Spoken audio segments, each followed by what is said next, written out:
You are listening to Mark Lack, and this is Retail 101 Online.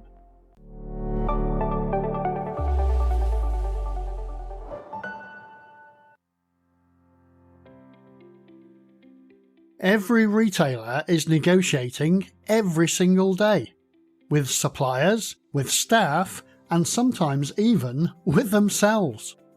The question is, are you negotiating like an amateur or like a professional?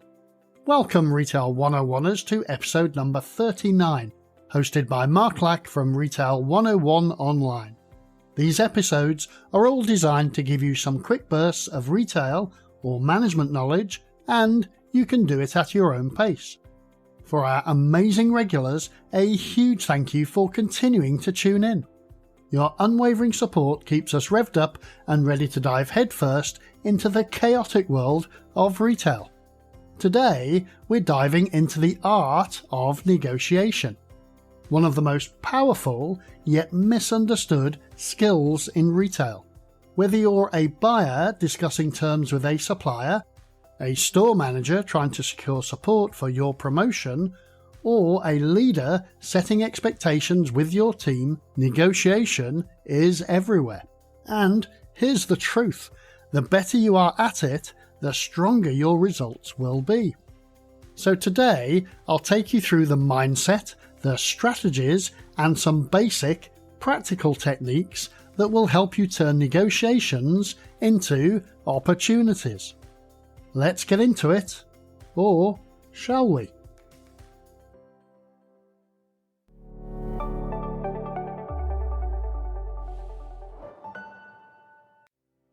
Part 1. The nature of negotiation. Let's start at the beginning. What is negotiation? At its simplest, it's the process of reaching an agreement between two or more parties with different interests. It's not a battle. It's not about crushing the other side. Instead, the most successful negotiations are those where both sides feel they've gained something. Think about it. Suppliers want security, market share, and growth. Retailers want price, quality, and service. A negotiation is the bridge that makes those two competing needs fit together. And here's the key point. Negotiation is unavoidable. You cannot avoid it. The only question is whether you'll do it well or badly.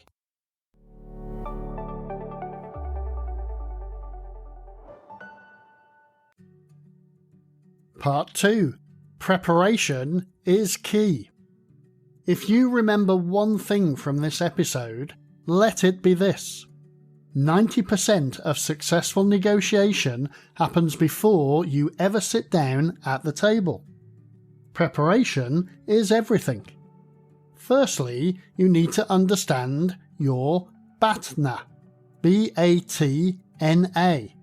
This is your best alternative to a negotiated agreement.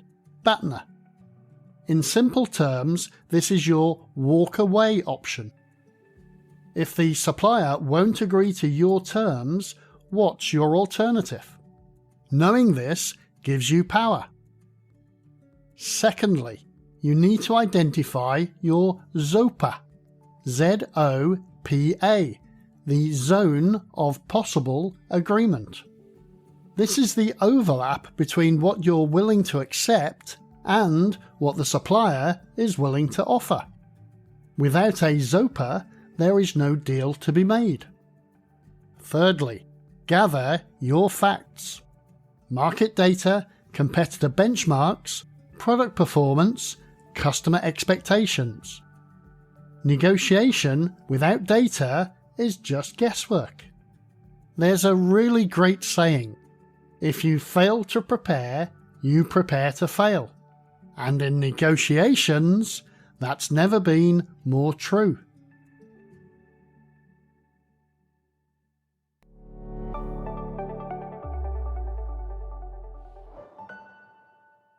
Part 3. Communication and styles. Now, let's talk about how you communicate. because negotiation isn't just numbers on a page.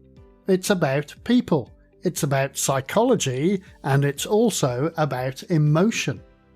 Here's the breakdown.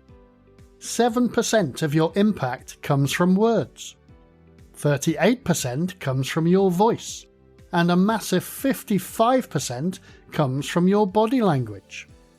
That means how you say something often matters more than what you say. And then there are styles of communication. Passive, giving in, apologising, avoiding conflict. You will lose respect and you will lose results. Aggressive, shouting, threatening, pushing too hard. You may win short term, but you damage longer term relationships. Assertive, standing firm but respecting the other side. This is where the magic happens. Equality, clarity, and trust. Assertive communication is the golden standard of retail negotiation.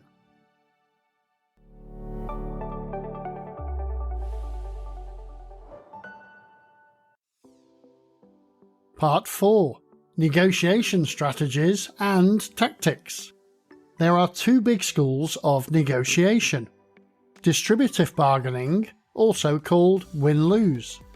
Think of it like slicing a pie. If you take more, I get less. And integrative bargaining, win-win.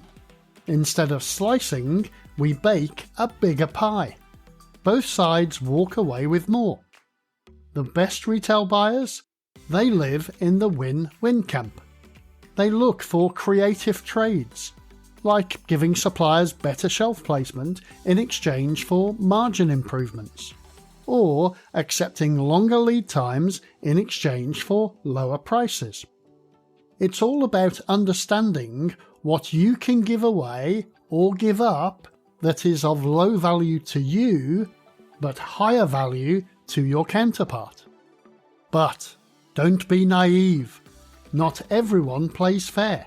You'll run into manipulative tactics, things like good cop, bad cop, take it or leave it, last-minute demands, or using time pressure to force a quick decision. The best defense is to recognize these moves, stay calm, and return to your preparation. Remember your BATNA. Remember your ZOPA. And stick to your plan.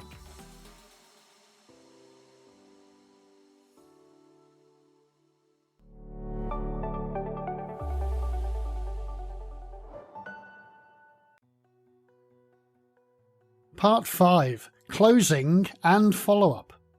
Here's where many negotiators drop the ball, the follow-up. Negotiation doesn't end when you shake hands. It ends when the deal is actually executed.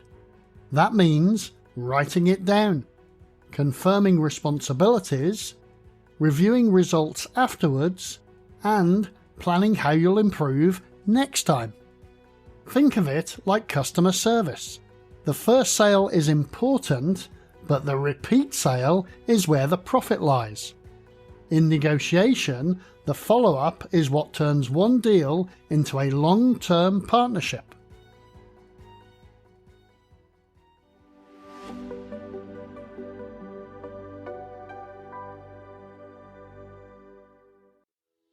Help is on the way. Now, let's make this really practical. Here are 5 tips you can use tomorrow to negotiate better in retail. Number 1. Do your homework. Never walk into a negotiation without data. Market prices, sales history, competitor benchmarks. Knowledge is your weapon. Number 2. Know your walk-away point. Define your BATNA and never cross it. Confidence comes from knowing when to say no. Number 3. Communicate assertively. Be firm, clear, and respectful.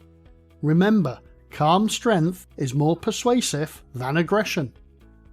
Number 4. Look for trades, not just price cuts. Shelf space, promotions, delivery terms, all can be part of the deal. And number 5, evaluate after every deal. Ask yourself, did you meet your objectives? Did you strengthen the relationship? And what will you do differently next time?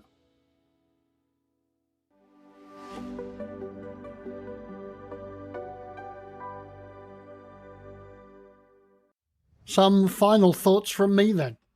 Children are often the best negotiators. They know exactly what they want, they ask for it at the right time for them, usually the most awkward time for you, and they never take the first no as the final answer. Maybe there's a lesson there for all of us. In retail, negotiation isn't about squeezing suppliers until they break. It's about creating value, building trust, and making deals that stand the test of time. That's the art of negotiation. I hope this has helped somewhat in expanding your understanding of the absolute basics of negotiation. If you can think of anything else, then you know how to find me. Send me a message on LinkedIn, X, or the retail101online.com website, and I can add some new insights to the list.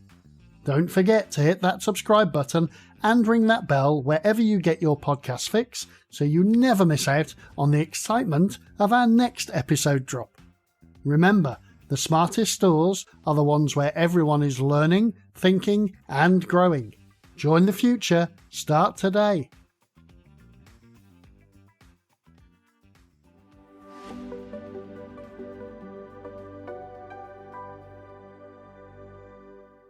And that's it, folks. Thank you so much for tuning in, and we'll see you in the next episode, maybe in a couple of weeks' time. Cheers.